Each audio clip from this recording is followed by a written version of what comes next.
Ignition sequence starts. 6, 5, 4, 3, 2, 1, 0. Liftoff. We have a liftoff.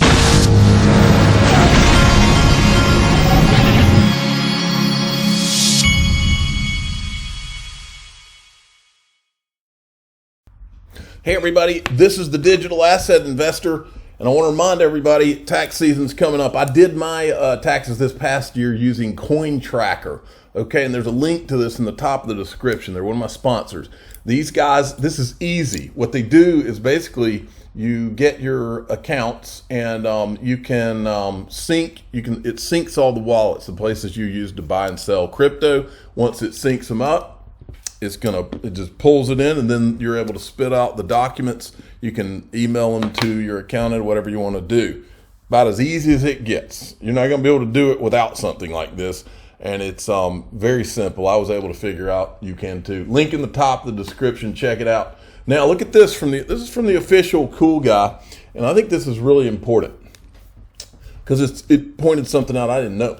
From Uphold, they're Uphold's doing the flare distribution, and they're dropping the tokens as wrapped tokens. And if you're like me, and a lot of this stuff is confusing to you, this kind of gets you past the confusion, because the way they were going to do it, you were going to get 15% of your flare tokens from that snapshot date, and then they were going to drop them month by month after that. I think it's still that way, but that's only if you wrap the first 15%. Do you get the future distributions? That's my understanding. It might be more complicated than that, but the point is that Uphold is dropping them the way that you need them. So the ones that are dropped into your Uphold account, my understanding is you won't have to do anything other than just receive them in your Uphold account. Eleanor Tarrant is covering this. Basically, this is something I'm wondering. You know how we know Gary was going to go after a bunch of exchanges. Is he going to go after them, or is he just going to go one by one and say, I'm going to go after you unless you give me $50 to $100 million? That's what I'm thinking is probably more likely. Coinbase reaches, this is the New York regulators, this isn't SEC, reaches a $100 million settlement with New York regulators. In other words, they've all held back all this time and didn't want to give them too specific rules. That way they couldn't go and ask them for money later on. All right, now, Charles Gasparino, I do not understand what this guy's up to. I really, really don't. Okay, he's doubling down on this idea. He's floated this idea that Ethereum did an ICO, and then after that, they did nothing. And so what's the big deal? Why is everybody, they went after XRP because they kept on selling XRP. Well, that's just not true. It's simply not true. Ethereum, just to go through this one more time, after the thousands of times we've been through it, they did an ICO. They disguised all of the buyers. They said, you just give us an email address and you can hide your purchase. Since that time, no one, and this is a great opportunity for Charles Gasparino, no one has said, oh, okay, well, what I'll do is I'll go back to that ICO and let's go find out who those disguised whales are, because the software is there. A good investigative journalist, if they wanted to do their job, could go to Chainalysis or one of these companies and say, I want you to look at the Ethereum ICO and track this back to who the buyers were. And we could find out the names, companies, everything else. Okay? It could be done if somebody wanted to do it. The question is, why do they not want to do it? Why do they instead want to float these ideas that somehow they did an ICO and then that was all they did? Because you can see very clearly that that's not true. I'll show you something else. I'll get to it here in a second. I think it's further in let me see if I can see it. Anyway, I've got it. But we've got Vitalik Buterin on video saying that he directed the Ethereum Foundation to sell 70,000 Ethereum, okay, in 2017, I believe. Then we've got Mike Novogratz bragging about how he called up Vitalik to get Vitalik to sell him Ethereum. Now, I've seen two versions of that. One is that Vitalik sold him to him, another is that the Ethereum Foundation sold it to him. But without finding out who the disguise. So in other words, what I'm saying here is that there was an Ethereum ICO, and then they dispersed with all these different companies and people so that you couldn't see. They haven't been transparent about who was selling it and all that. The difference is Ripple said, here, you can see what we're doing. We're going to be very transparent. We're going to do quarterly reports. And that's what was attacked, is the transparency. So this is completely not true, what's being said here. And I like Charles Gasparino.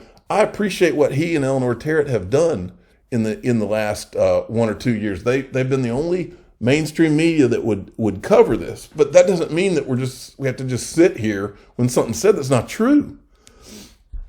And then he's got a scoop. Sources close to the U.S. Attorney Southern District tell me the game plan before any plea agreement can be considered with attorney for SBF is to turn more witnesses, which would be announced soon. U.S. Attorney has no problem with going to trial since it believes, Scoop 2, it is overwhelming evidence against him for the FTX implosion, both in terms of cooperators and paper trail, and is taking a methodical approach to the case story developing.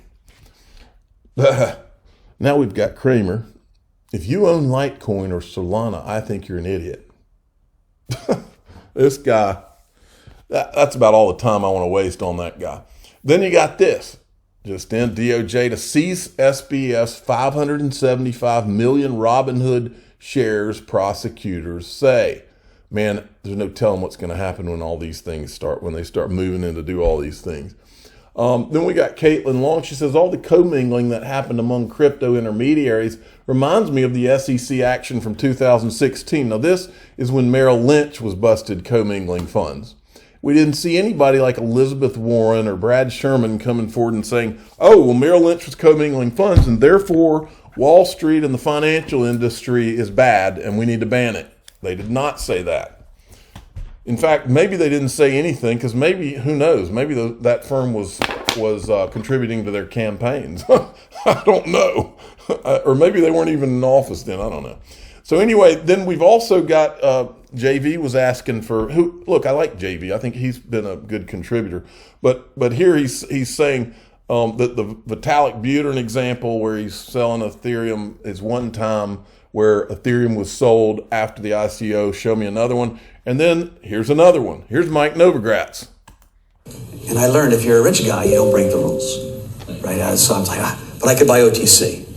And so I end up calling Vitalik, who I had met once, didn't really know me. And I bought Ethereum from Vitalik. You OTC'd ETH from Vitalik? At 96 cents. I'm not going to tell you how much, but it's not an insignificant amount. Wow. Yeah. And then I started buying more OTC in the market. And so now I owned a lot. All right. Well, that's enough of that. I think you get the picture. Mike Novogratz will pop back up here in a second. This came out from James Phelan from right here. Check this out. Non-party called investment banker Declarant, who submitted a declaration to facilitate the SEC's investigation of Ripple, filed a motion to redact his declaration in support of the SEC's motion for summary judgment. So he had filed a declaration in support of the SEC's motion for summary judgment. Now he's pulling the support, is the way I read that. Well, so the sleuths went to work, starting with Cowboy Crypto. Apparently the law firm here that we're talking about is, let me get rid of that. The law firm that we're talking about is this Sidley Austin. And he says, you don't say. Sidley Austin, here's private equity duo from Simpson Thatcher. What's Simpson Thatcher? That's Bill Hinman's firm, I think. I get Simpson Thatcher and Sullivan Cromwell mixed up. Simpson Thatcher's Bill Hinman, Sullivan Cromwell's Jay Clayton. Simpson Thatcher, look at all the ties to Simpson Thatcher here with this law firm. Okay? All right. But then it gets more interesting because Mr. Huber, who used to be Stefan Huber, steps in and says this. And I'm just reading you what he says. I don't know if this is confirmed or not. An investment banker who can be directly identified by the name of his firm and is a client of the Sidley Austin law firm, who has been harassed and threatened. Only one comes to mind. The only thing that doesn't fit is that his name never came up. Investment banker Declarant submitted this declaration on behalf of his employer to facilitate the SEC's investigation of the defendants. As the court's aware, a prior non-party declarant as a matter of experience extensive threats and harassment after his name was publicly disclosed. So then we have, so he puts a picture of Mike Novogratz. I don't know that it's Mike Novogratz, but that's what he's getting at here. But I can't remember an investment banker whose name has come up so far. Says, look, Ripple has also put investment banker on record for a possible IPO. It's Novogratz and Galaxy Digital. Galaxy Digital and Novogratz are investors in Ripple, but not XRP. They don't understand the point. I'm very sure it's Novogratz. However, Lubin and, all right, so he thinks it's Novogratz. I'm not saying it is because I don't know, but it's still a fascinating trail to go down. Maybe the Twitter sleuths will look further into that. Check this out. Maxine, this guy says, Maxine Waters just told me to quit my bitching and support Kevin McCarthy or else. And I asked, she didn't blow you a kiss like she did at Sam Bankman-Fried? Then we have this, Jim Rickards. I'm not going to go into this article. I don't want to make this thing too long, but Jim Rickards on the cusp of a global liquidity crisis. Dun, dun, dun. Now, occasionally, with all this drama going on, I think it's a great thing to do to remind you of what you hold. And this is a great tweet right here. Know what you own, okay?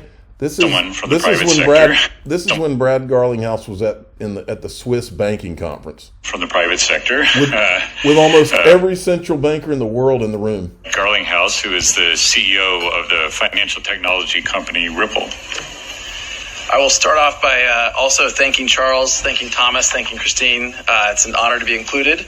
And as was introduced, I think they saved me for last so that I could talk about the private sector version of this. I also start by kind of explaining the basics of what Ripple is and what Ripple is not. Ripple is a private company. We're based in California. You don't need to see more of that. It's just the fact that he's in the room with these people. The head of the Russian central bank's there. Swiss National Bank chairman there, Christine Lagarde there, head of the BIS there. This guy is the head of Hong Kong Monetary Authority. I don't remember all of them, but the bottom line is the room is full of nothing but central bank, or pretty much mostly central bankers. And then this Jim, that's an old school, okay?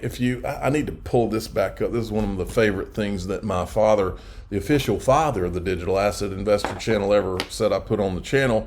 It's called the Everest document. I'll pull that in a video soon. It's been a long time. And then we have this. And if they can transact business, they help even the greedy bastards who are, abusing them, because I think they absolutely want much better digital currencies. And you can't give 7 billion people Bitcoin accounts because it's just too slow. But they can use crypto. Well, not a distributed ledger that's global. That will not work. And it's because of the whole nature of the concept of Bitcoin, which is like gold, which is a thing that you have to mine, and you have to track it from point to point to point. And supposedly you have to keep track of it. And all these computers, it already takes as much computing power to do one transaction or it takes as much electricity as a household uses in a day, and this is for a very small portion of the money supply. But I would say that the whole cryptography idea is great, and what has come off of blockchain is great. But the first generation of this model is not going to work. The banks themselves are not looking at blockchain. Well, Satoshi Nakamoto never used the term blockchain, so it's not really clear what a blockchain is. But they looked at blockchain at first, meaning a distributed ledger that was global, and they decided that it was too slow. And so now what they're using is something they're using Ripple, which is a series of blockchains. The Bitcoin maxi to the right is going absolutely nuts, as he should be. It was never Bitcoin. Proof of work doesn't work. XRP is the king, and they all know it. I'm the digital asset investor. I'm not an investment advisor. This is for entertainment purposes only. Please subscribe, hit the like button, and tell your friends and family it's XRP. It is not Bitcoin. And